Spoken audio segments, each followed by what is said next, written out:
everyone, and welcome.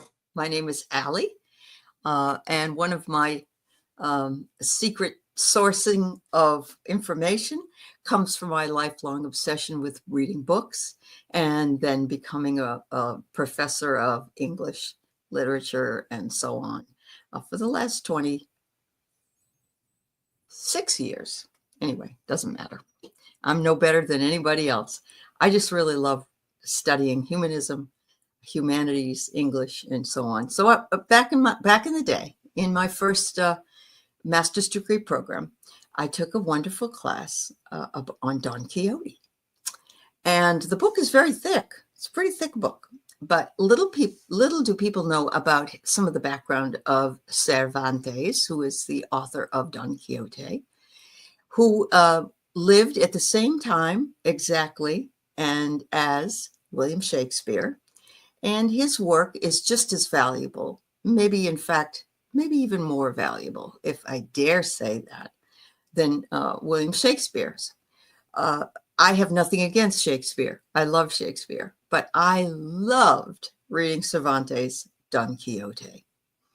So this legendary character has been in countless adaptations. It's been in Man of La Mancha or La Mancha, and other films, literature. It's been part of our collective consciousness. And Don Quixote is really the literary world's most famous dreamer. And as you all know, or may not know, I have a dream show that's on Tuesday nights on my channel.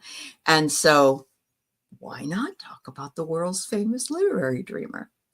So he had an unwavering dedication to his ideals. And I'm talking about the character of Don Quixote. And he had unshakable optimism in the face of adversity. He was a classical, enduring symbol of hope and inspiration. And he was also very important to Spanish literature, the Fool in the major arcana, the tarot card, of course, and he was classical literature and very definitely literary archetype.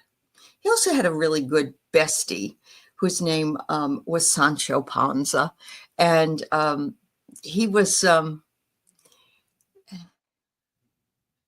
he went along with Don. It's almost as though he knew that a lot of things Don was doing were kind of nutty. He went right along with him, and he became his sidekick.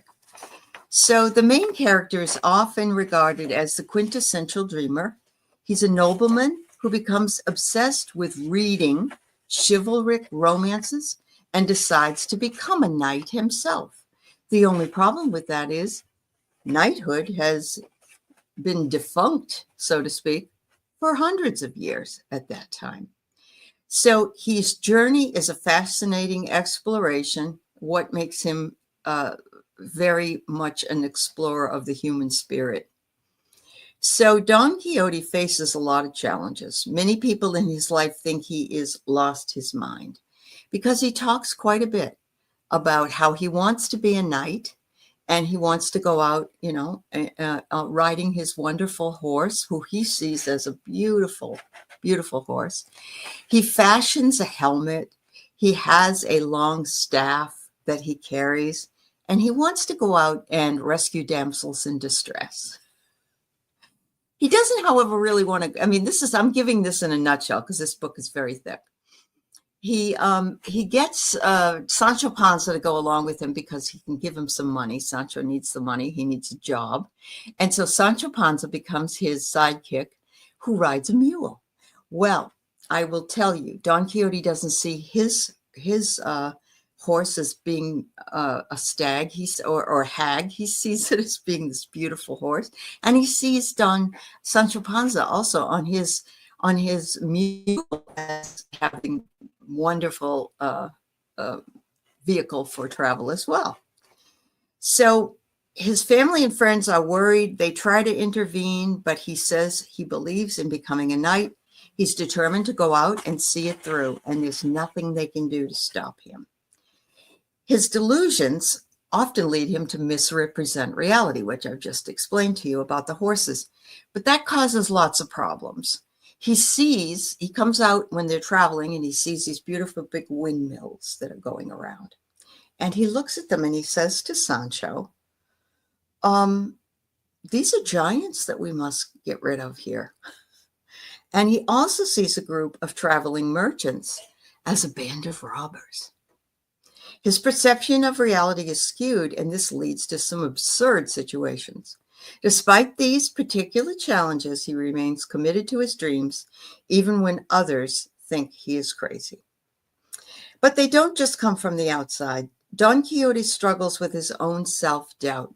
He is the epitome of a regular guy, just like you and I, who struggle with our own self-doubts and not sure of what we are experiencing is real or not. His conviction and determination keep him going, because there are moments when he questions his own sanity and wondering if he made a mistake in what he was doing. But his story serves us as a reminder that one's dreams require perseverance and courage. And if you ever saw Man of La Mancha, then you know the song, The Impossible Dream, comes from that story.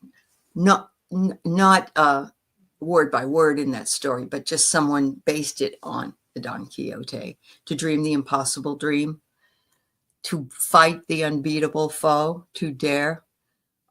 It's just a wonderful song. So Don Quixote's adventures take him on a journey across the Spanish countryside where he has all sorts of misadventures. He's accompanied by Sancho and tries to bring him back to reality.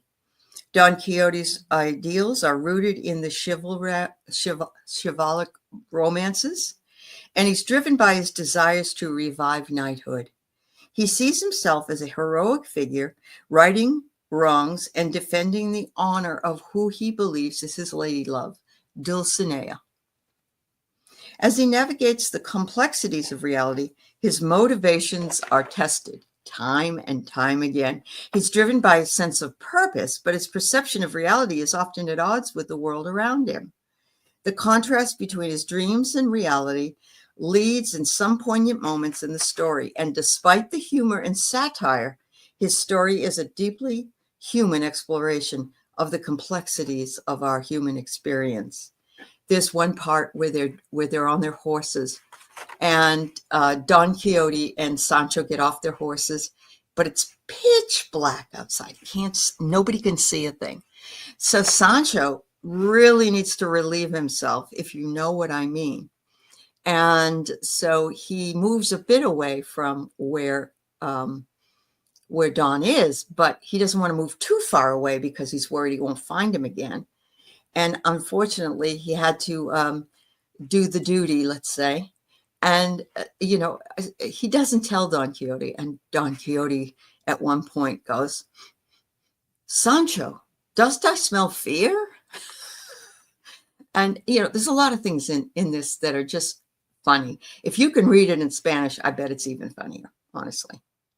One of the most pivotal moments comes when he's defeated by the Knight of the White Moon.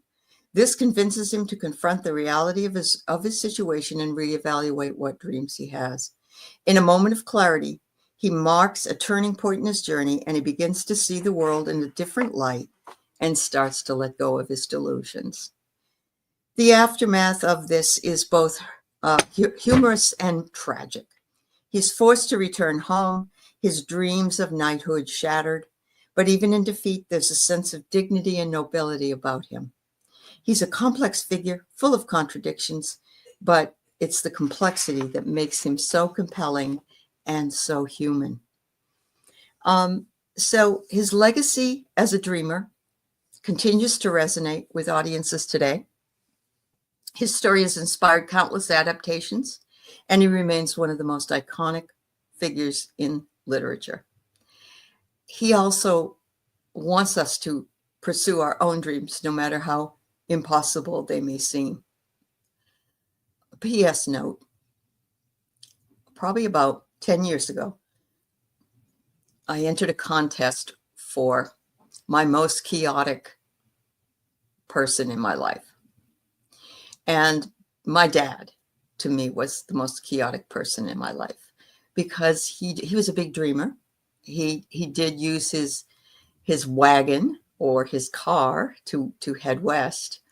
And he loved to read. He was just this person that just was so introspective and touching. I didn't win the first prize and I didn't win the second prize. I did, however, win third prize. And I got a most beautiful copy of Don Quixote from that particular